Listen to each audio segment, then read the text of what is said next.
అనుకున్నదే జరుగుతుంది. నేను చాలాసార్లు చెప్పా, నా అంచనాలు 100కి 80% నిజమవుతాయి, ఒక 20% మిస్ అవుతుంటాయి అన్నటువంటి.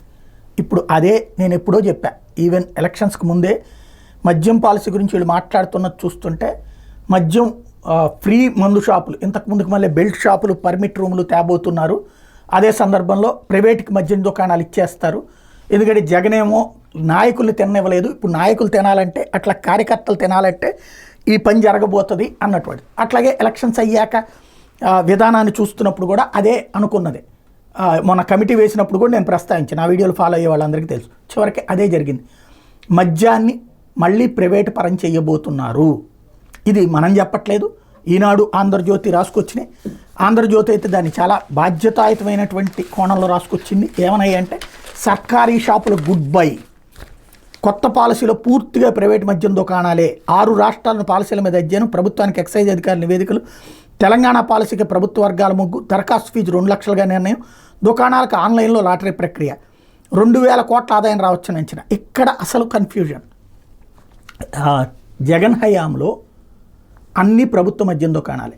టైం ఉదయం 10 తర్వాత, అంటే కూలీ పనులకు వెళ్ళేవాళ్ళు పనికి వెళ్ళిపోయిన తర్వాతన దుకాణాలు తెరిచేవాళ్ళు. లేదా అంతకుముందు ఏం చేసేవాళ్ళు, ఆ మందు షాప్ కనబడగానే కూలి పనికి వెళ్ళడం మానేసి షాపులో దూరిపోయేవాళ్ళు.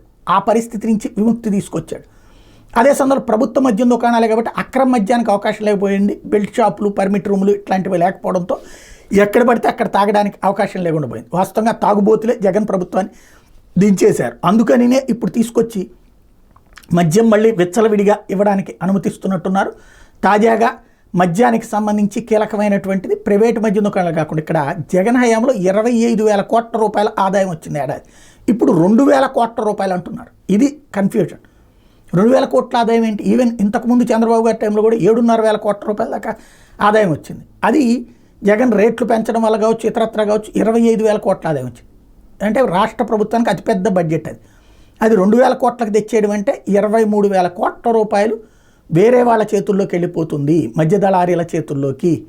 అది మద్యం దుకాణదారుడా, బెల్ట్ షాప్ వాడా, పర్మిట్ రూమ్ వాడా. ఇంకోటి, పర్మిట్ రూమ్ అంటే ప్రతి మందు షాప్ పక్కన ఒక రూమ్ పెడతారు, అక్కడే తాగేయచ్చు.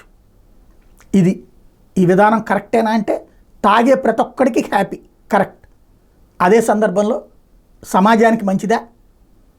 ఎవరిష్టం వాళ్ళది.